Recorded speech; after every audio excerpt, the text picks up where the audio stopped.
Hello everyone, my name's Cliff. And my name's Anita. And welcome to the channel. This is Cliff's Dark Gems. And if you're new here, welcome for the first time. And today what we're going to do is count down our 10 joint favourite horror movies of all time. Plus quite a few special mentions. Stay tuned.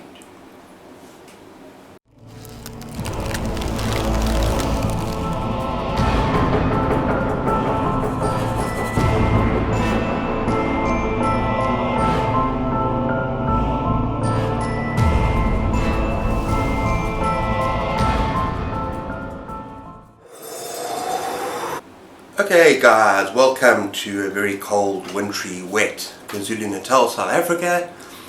Yeah, it's been flooding. There's been some floods in other areas, pretty bad. And we've had a lot of rainfall, and we've got leaks, and it's cold, and it's a bit miserable. So it seems like a good idea to make a video to warm us up. Yes. Yes. And yeah, what we did with this particular video is we did our top 20 individually first, top favorite horror movies, and then we compared notes and we basically broke it down to 10 that we compromised as our joint top 10 of all time. Thanks, Murphy.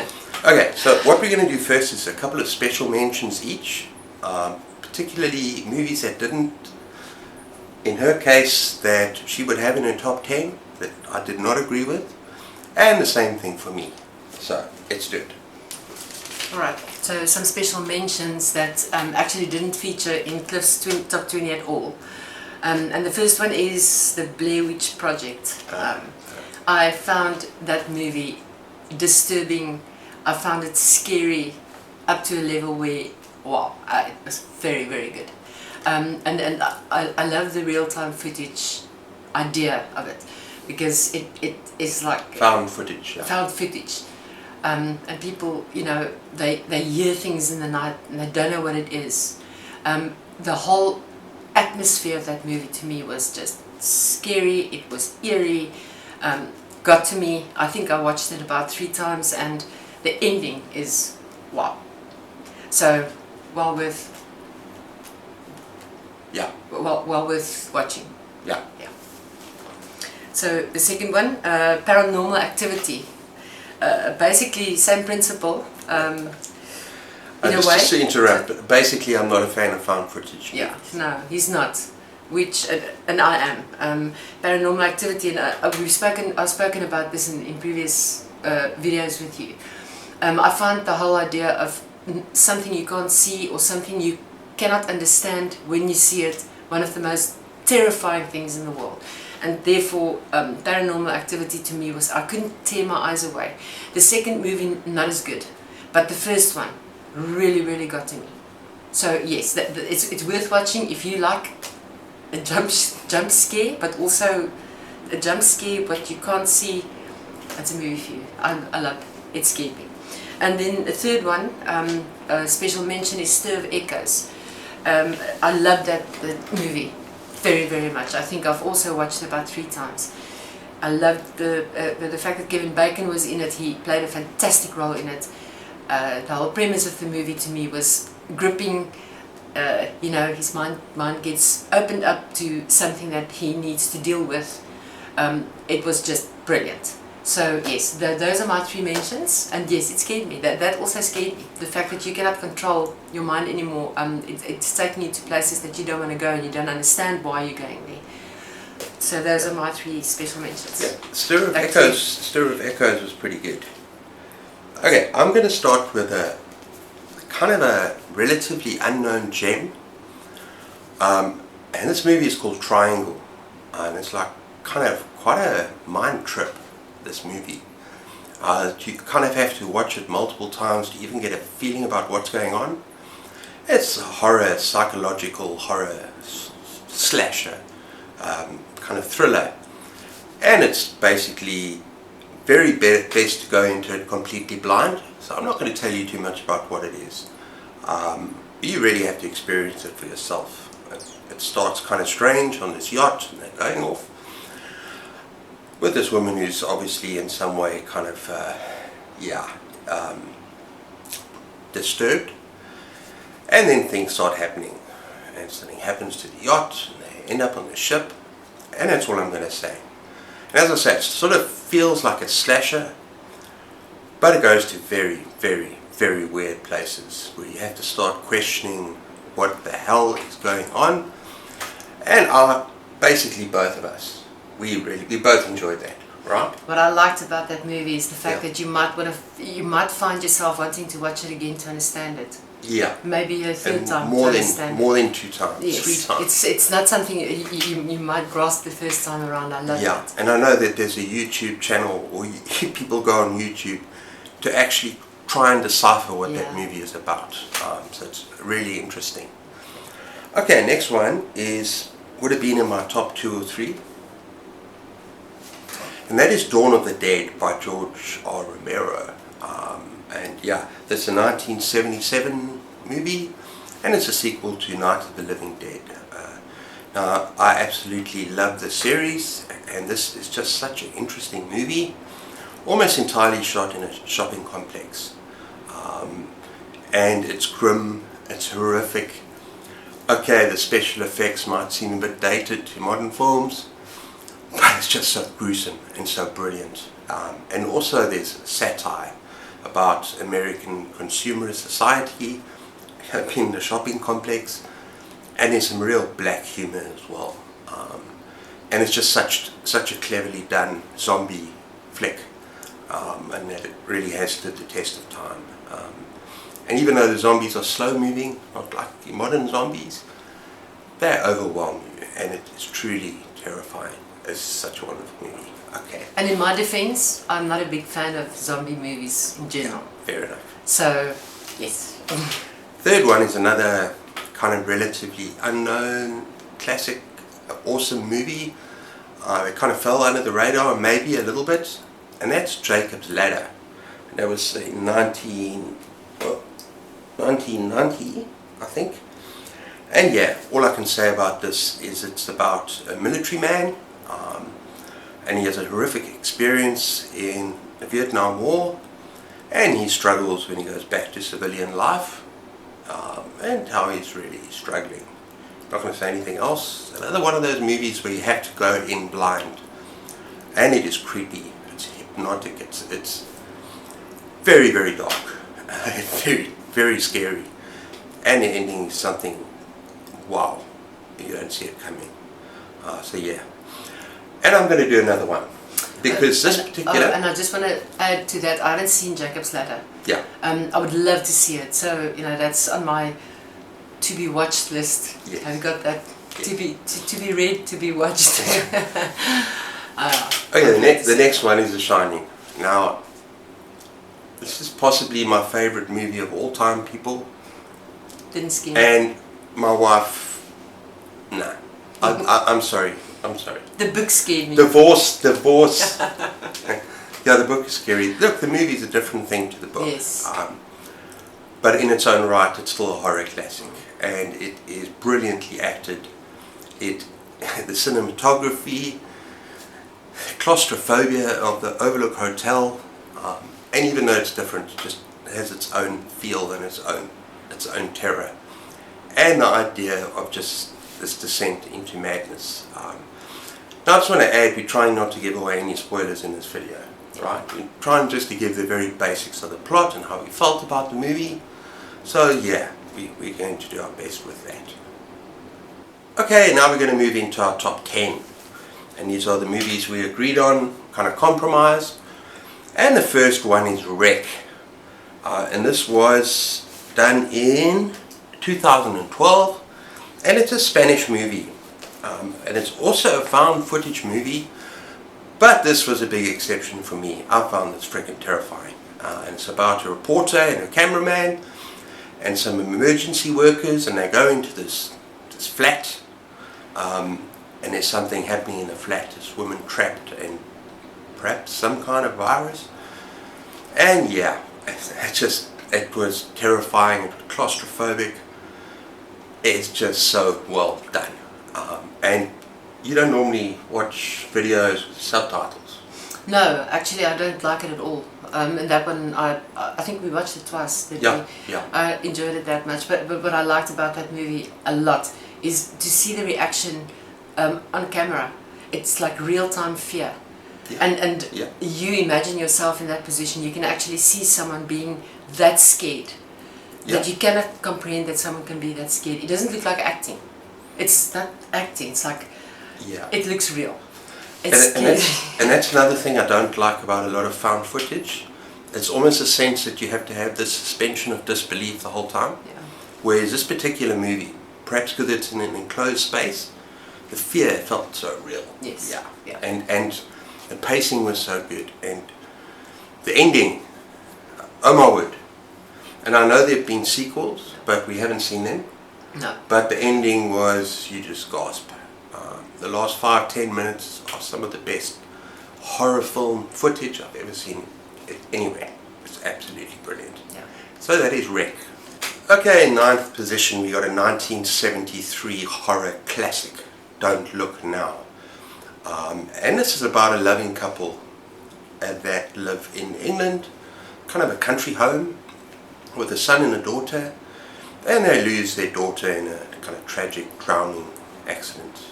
And at the time the daughter's wearing this red sort of raincoat, and you fast forward to a time when they're both in Italy, Venice, Italy, and yeah, he's got work to do there. And yeah, I'm not going to say more about the plot. It's just such a kind of, it's about grief. It's about this couple, but also it doesn't rely on terror or violence or horror or anything like that. No. Your typical horror movie. It's just so well put together in terms of its dread. There's a feeling of dread throughout that build. It's unsettling. From the buildings, from Venice itself, it's off-season, out of season. It's kind of grey and grimy. And then you get, remember I said about that she was wearing a red coat, then you get these flashes of red throughout the movie. So the cinematography and everything is just so clever. It just adds to the tension and the unease. How do you feel? I love that movie, and of course Donald Sutherland is one of my favorite actors. Yeah, he's brilliant. Absolutely love that guy. So you know, the way he portrayed the character, first of all, is fantastic. Yeah. And apart from that, I agree with you on unsettling and dread. And it's not a you know, when you watch a drama kind of dread, it's different. It's like a You're inside his head. dark cloud hanging over you, dread that, you know, Yeah. is threatening to storm down, and you don't know what's going on. Yeah, That's I like that. yeah. Yeah. Yeah. That's like it's you're inside this father's head, and he's still grieving. I mean, both of them are still grieving, and it's sort of like he's out of touch with reality. I don't know what's fantasy or reality, and his world kind of comes apart. And I'm not going to say anything more about the plot. You need to discover this film for yourself. It's a feeling. It's also about this couple and their love for each other. And you know, there's a very infamous sex scene in this movie. People think it actually happened, but what actually happens is that during the scene, as they're making love, it cuts immediately to when they're getting dressed afterwards. So it's like showing their togetherness and their separation. So I'm not going to go too much detail about that. You can make it what you want from that. But yeah, it's a pretty powerful 70s movie. So that is Don't Look Now. Worth watching, yes. Worth watching. Yeah. Yeah. Okay, in 8th position we have, and we're cheating a little bit here because it's a mini-series, but this is just so awesome. And you need to know about it. You need to watch it. And that is Storm of the Century.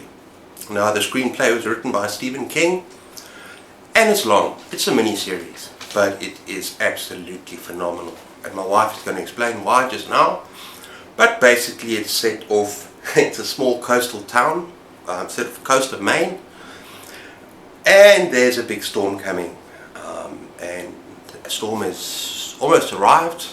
It's arrived. On its arrival, you got this stranger coming to town. And what makes this so spectacular? I think first of all, the actor that was chosen to play the villain, or whatever you want to call it. His name is Colm Fiora. If I'm pronouncing that correctly, I'm not sure, but anyway, I'll put the image up here. But his portrayal of that character was chilling. He actually, when you look at his face, he's got a little bit of Hannibal the Cannibal in him. Just in a a way. little bit. Yes. Yeah. And I think they chose him brilliantly for that role. But apart from that, the fact that these people are basically in a small town, it's a small community, and they're trapped there. And how they start realizing that they're in trouble. Yeah. I don't want to say anymore because, Yeah. but this guy. But it's actually more than that, though. It's not just that. It's the way Stephen King, Yeah. in all his books, in books like Salem's Lot, Yeah. the way he paints a small town community and how he creates his characters that they start turning against each other and they don't know which, and they're in trouble. And it's not just a storm. And the fact that this storm almost makes this character, this villain, seem even more evil than he really is. And believe me, he's evil. Look, I can't. This is just such a fantastic. He's got a simple request. Give me what I want, Well, and go away. I will go away. Not say anything else. Nothing else. No spoilers. It was brilliant. Yeah, give me It was what I want very good. and I'll go away. Yes. Oh, and I also want to mention that nursery rhyme, I'm a little teapot, Short and short stout. and stout, will never This is my be candle, this is my spout. Yes, it will never be the same for me again. Yeah. That's all I'm going to say about that. Okay, so that is Storm of the Century, Yes. people. Check it out, watch it, it's worth it. Okay everyone, so to be honest with you, my wife didn't really want this on the list, and I can understand her point of view. I was kind of the one, so if you think this is ridiculous, you can blame me. But I wanted this on the list because I absolutely love this horror comedy. And that is Shaun of the Dead by Edgar Wright. And it's part of the Cornetto trilogy. There's two of my favorite actors working together. And it's just hilarious and absolutely brilliant. And it's about these two slackers that have to save, in London, they have to save the girlfriend, they have to save friends, And the mother? and the mother, and they have to go down to the pub and wait till the whole thing blows over. I'm not going to say anything more about the plot, but it's just so well done. It's so clever, in my opinion. The humour, and it's true British humour, and just intertwined with the whole idea of a zombie apocalypse. And this movie has nods back to, it gives tribute to Night of the Living Dead and Dawn of the Dead, and it obviously pays tribute to those movies. And everything from the witty dialogue to the editing, and the way that the film is created is humorous in itself. Everything about this film I love, and you got to admit we've watched this over and over and over. Don't get me wrong, I actually love that movie. Okay. I absolutely love it. The reason why it's on my top 20 horror movies is because to me it's not a horror movie. It's not really that horror, scary. It's not scary. Yeah, it's not Terrifying. scary. However, it's brilliant. And It is gory. there are It is little, freaking gory. little dialogue, Easter eggs in there that is so cleverly done that when you watch it, if you don't catch it the first time and you watch it the second time, you think, oh, you know, I never saw that, and that's what makes it, you know, just the fact you've got red on your shirt. You got red on you. You've got red on you, yes. Honestly, this is a movie that I've watched over and over again, and never get bored. Yeah. It's just fun. It's just a lot of fun. Yeah.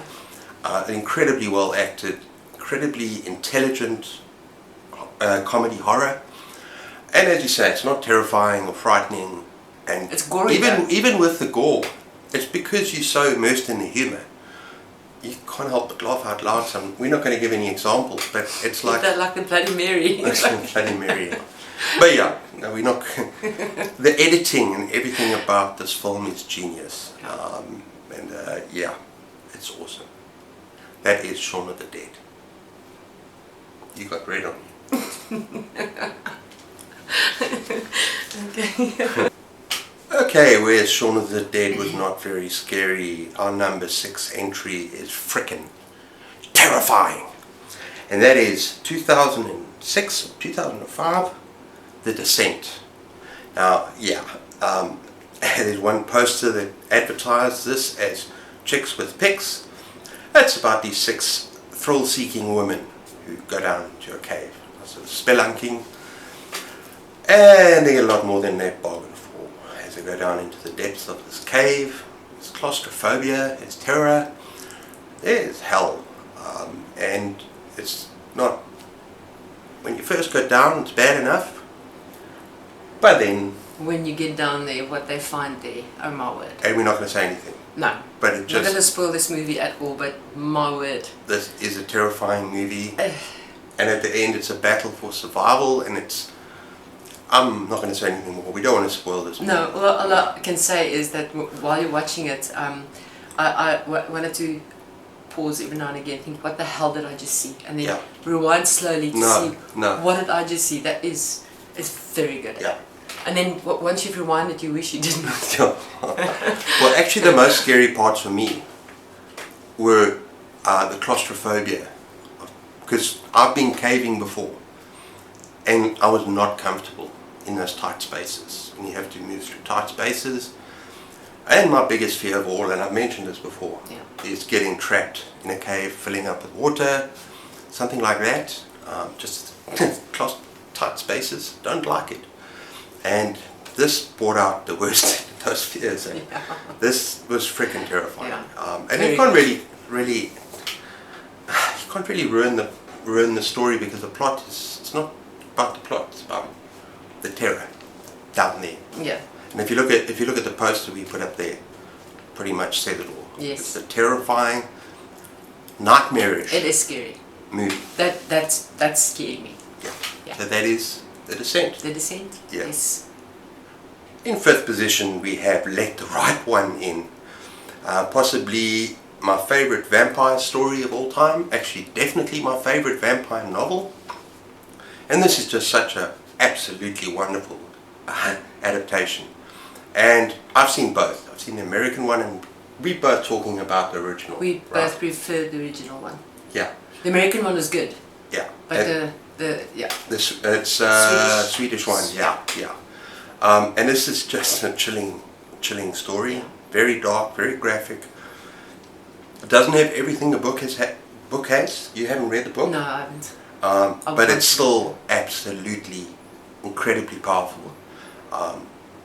And I can tell you, the setting in the winter in Sweden, and that feel of, it's bleak, it's cold, and there's alcoholics roaming around, and I'm not giving away much at all here of the plot. It is about, now I have to say that, it's about a 12-year-old boy, Oscar, who's bullied at school, and that's not a spoiler, you get all of this stuff at the beginning.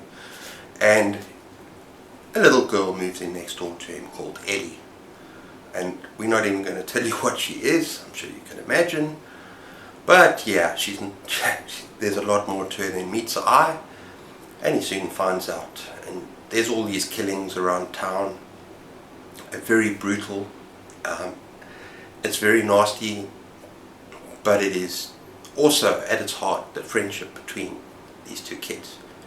It's sweet, it's touching, and how they help each other grow and manage the situation. So yeah, I absolutely love this movie. So did I. And I think we also watched that twice, didn't we? Yeah. I think it was twice. And but we watched the American version as well. But the Swedish one to me was, and I really do not like undertitles. I don't like to read while I'm watching. Yeah. But in that specific movie, it just felt more. It felt more authentic. It was. It just feels more scarier. Yeah. It was just, that movie was scarier than. And the subtitles almost help a bit, just create that bleak atmosphere. Yeah. Somehow the foreign language added to the scariness and the eeriness of it.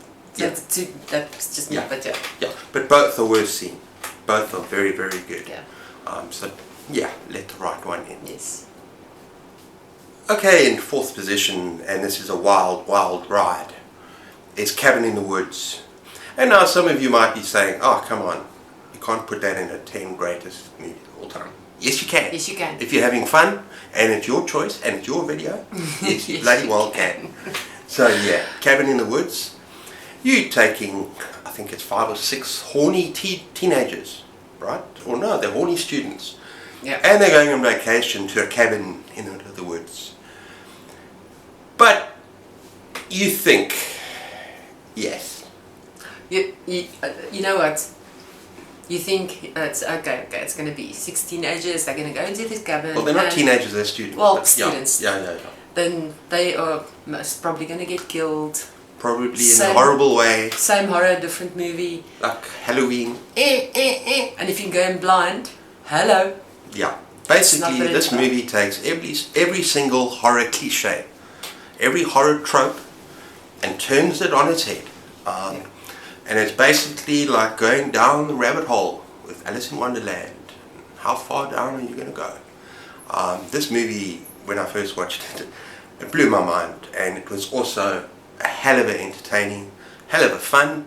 That's sort of what you want to watch movies for as well, don't you? Yes, you want to have absolutely. a really good time. And also you don't know what the ending is going to be. You have no idea. It blows your mind. You have to wait till the end. You have to watch to the end. Yes. And it just goes deeper and deeper into a kind of mind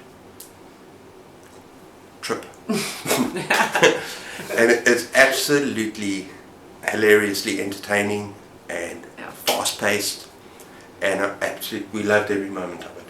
I thought it was very, very good. Yeah. And then like I said, the fact that you go in with a perception, and then all of a sudden you realize this is not your run-of-the-mill horror movie. Yeah, and also you get hints at the beginning that there's other stuff going on here, but you don't know what it is until quite a bit later. They just whet your appetite. They whet your appetite, and then whet your appetite some more, and then shit happens. And believe me, this thing explodes. It's fun. It's great. So yeah, we just love it. Oh, yeah, I did too. Yeah. Okay, we think number 3 will be on most people's lists, and that is The Thing by John Carpenter from 1982. Just an absolutely terrifying, absolutely horrifying movie. And this is basically an Arctic military base. Yeah. And at the beginning of the movie, this dog, I think, is being pursued by, a helicopter or something's pursuing this dog.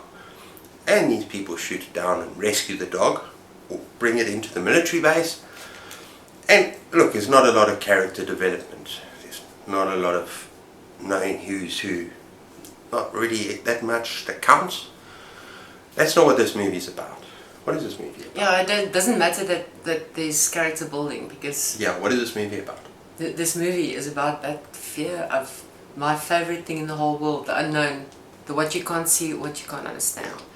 And it's about terrifying. paranoia. It's also about paranoia, not knowing who to trust. Yes. And it has also got some of the most grotesque body horror I've ever seen. Special effects for its time were completely ahead of its time. Yeah. And it just absolutely amazing, some of those special effects. But okay, we're not really spoiling it, because I think most people know the reputation of this movie. We're not really telling a story here. No. But yeah, go into it and expect to be terrified, because it is an absolute masterpiece. And the fact that I saw it when I was very young, and I remembered it so well. Yeah. Throughout the years, I've seen a lot of horror movies when I was younger. Most of them stuck with me. The horror movies that I like is when I was older. Yeah. That specific one stuck with me, and I watched it. When did it come out? 1980. My word, I think I watched it in 1980. 88 or something. I was in matric. Yeah. Or even younger, and it stayed with me. It is a brilliant movie. Yeah. But and it's scary. It's hard to talk about the plot, because without giving it away. You just got to watch. You just got to watch the movie. And I know there was a novelization that I read last year. Can't remember for the life of me what it's called. I didn't enjoy it as much. Was the movie based on a novel? Yeah, no, the novelization is when the book comes after the movie. Okay. But yeah, there might have been an earlier book that this movie's based on. I don't know. But this particular movie, John Carpenter, The Thing, is freaking terrifying. Yes. And it's so well done. And it's just a sense of confusion and paranoia and just, wow. Maybe just don't watch it alone. Don't watch it alone. Okay. So yeah, that's The Thing. Okay, in second position, and it's only probably that high up because I said so. And that is Silence of the Lambs, another 1991 movie, and another absolutely awesome adaptation, and for me one of my favorite movies of all time. And people call this a thriller. I beg to differ. This is a horror, and it's about an FBI agent trainee and Jodie Foster, and she goes off to basically interview Hannibal Lecter, who's behind bars, played by the awesome, my favorite actor of all time, based on this movie, Anthony Hopkins, Sir Anthony Hopkins. And basically they're trying to find out about the whereabouts of this other serial killer called Buffalo Bill, and it puts the lotion on its skin or else it gets a hose again. It puts the lotion in the basket.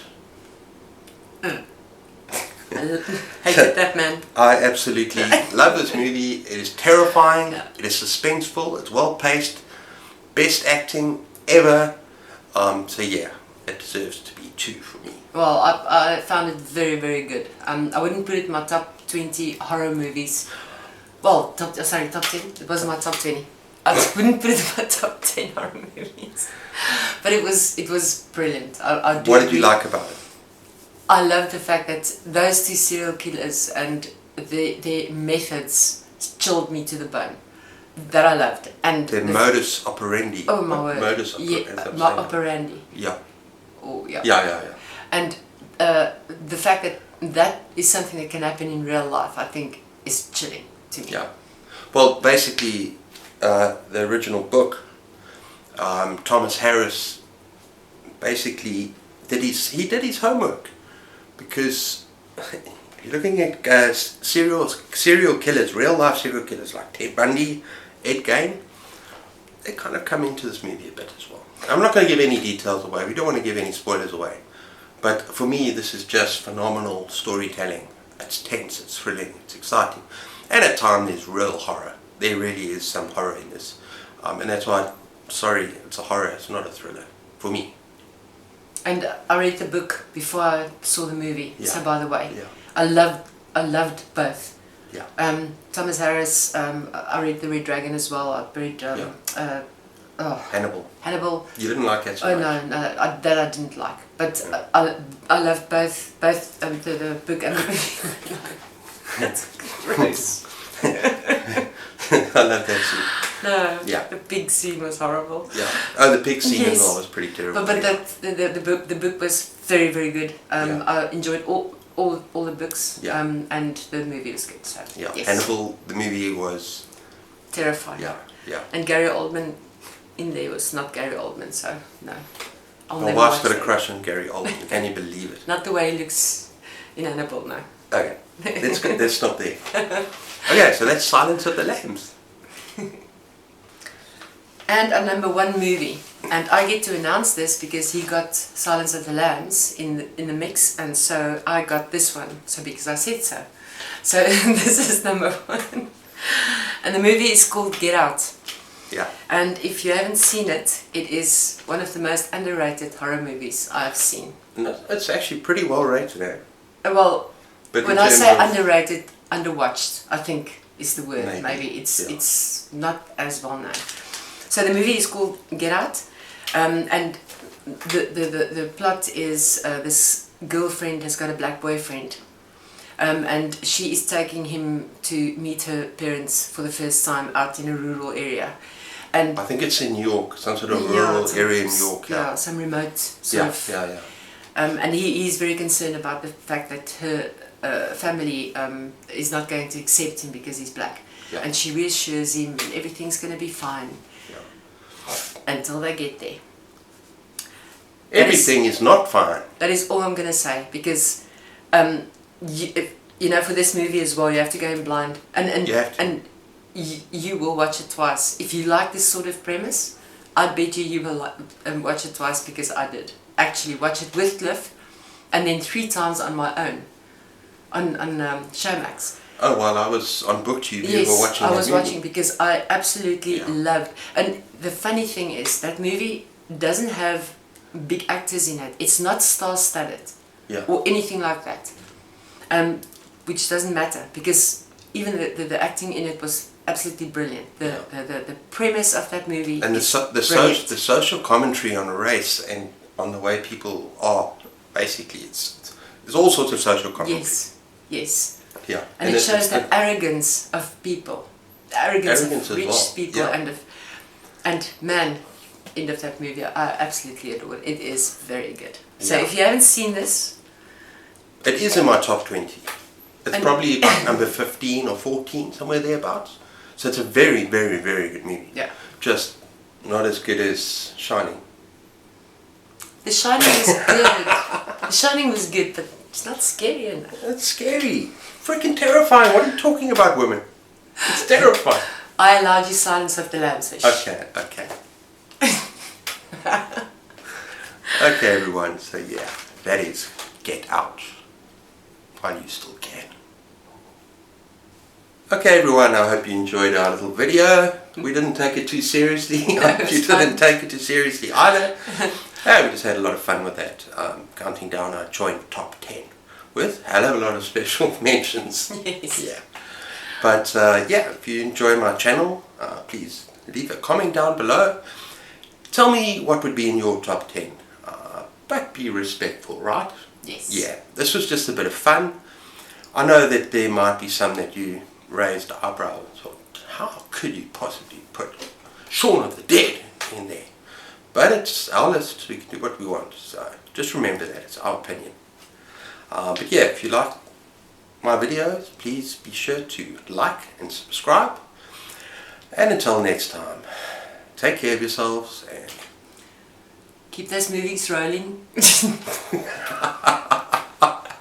Yeah, keep those movies rolling and keep those pages turning. Okay. Cheers, everyone. Bye.